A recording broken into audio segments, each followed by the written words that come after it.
Good morning everyone. So today we are going to start with our topic, that is a ribosome. As you must be knowing that the function of ribosome is basically the synthesis of protein. When we have talked about this endoplasmic reticulum, that time I told you if the endoplasmic reticulum is having small granular structure on its body, then it is known as ribosome, and the type of endoplasmic reticulum will be known as rough endoplasmic reticulum. And when the ribosome will not be there, then it will be considered as a smooth endoplasmic reticulum. But why that ribosome are attached on that endoplasmic reticulum? Because of the particular function for the synthesis of protein. And when we are talking about the location of the ribosome, then it is of basically two types. Some are lying free inside the cytoplasm, then they are known as free ribosome, and some are found attached on the surface of endoplasmic reticulum on the other membrane, then it is known as basically bound ribosome. So today we are going to talk about that cell organelle. Okay, let's see. The scientist named George Pellet has noticed the ribosome for the very first time in the animal cell, and this has happened in the year 1953. Because of the discovery made by the George Pellet, these particles are also known as Pellet's particles. Okay, this one is there. Then we have to see where they are located. So they are basically located in prokaryotes as well as eukaryotes.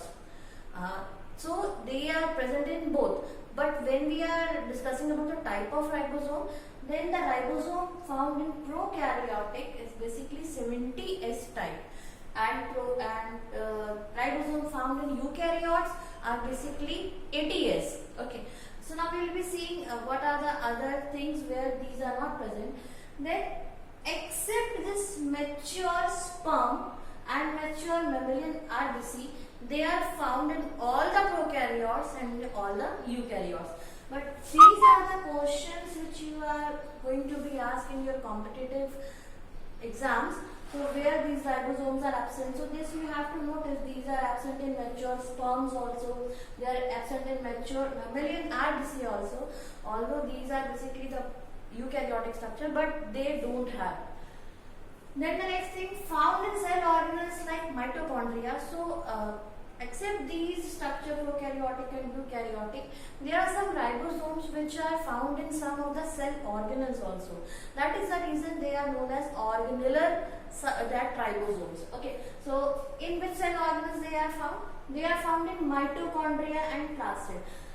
So when they are found in mitochondria, then it will be known as mitoribosomes, and when they are found in plastid, then it is known as plastidoribosomes. So these are basically known as organelle ribosomes.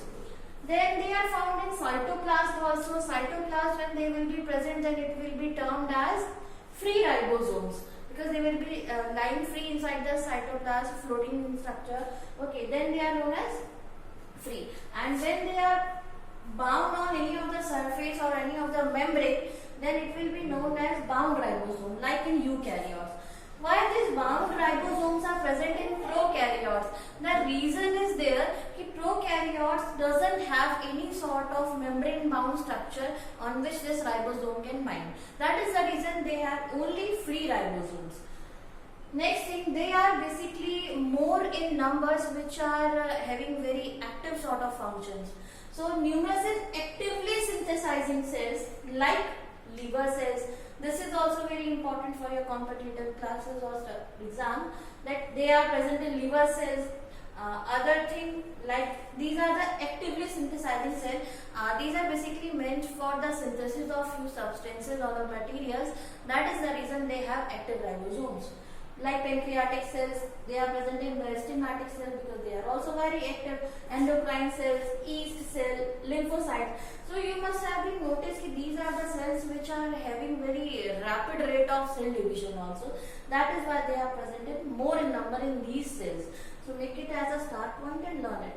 Then ribosomes are less in number in less active, which are not very active in nature.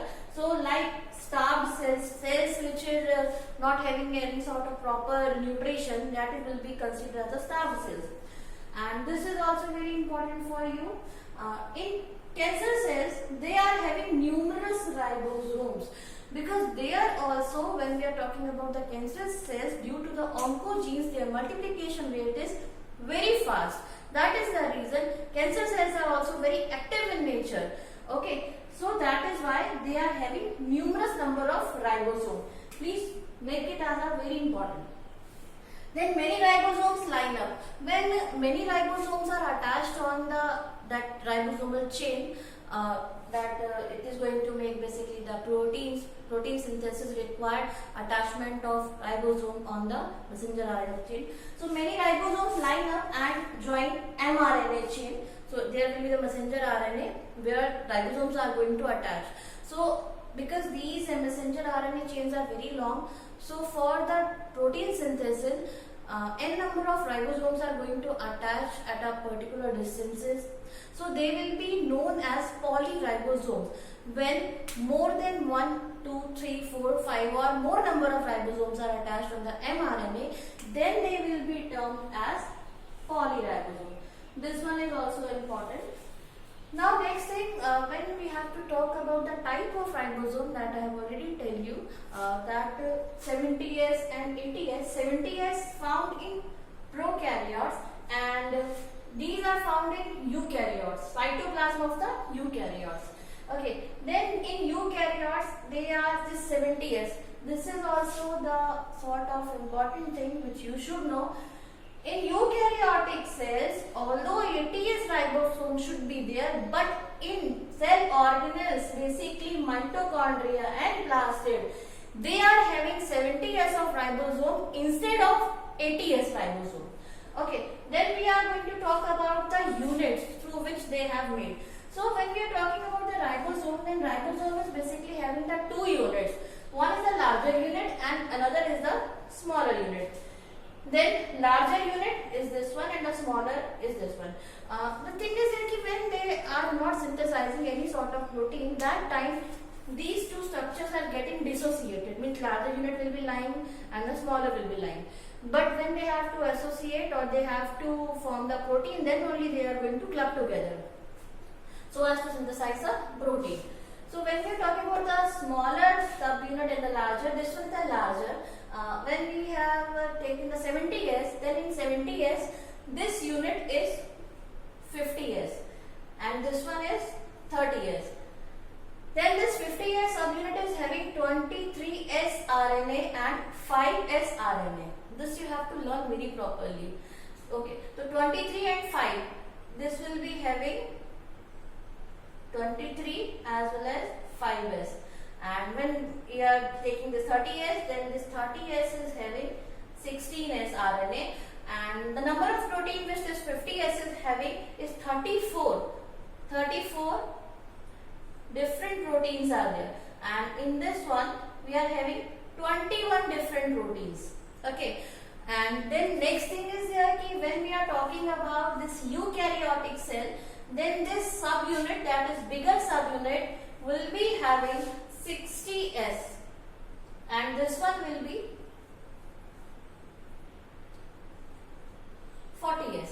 So this 60S will be having 28, 5, 5.8 S RNAs as well as 45 different proteins.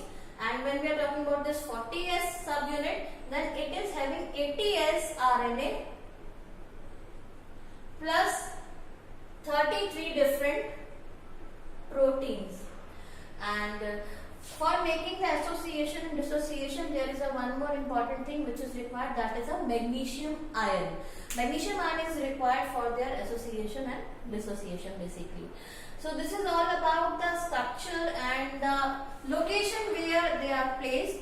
There is few more things which I will give you in the second part. Thank you.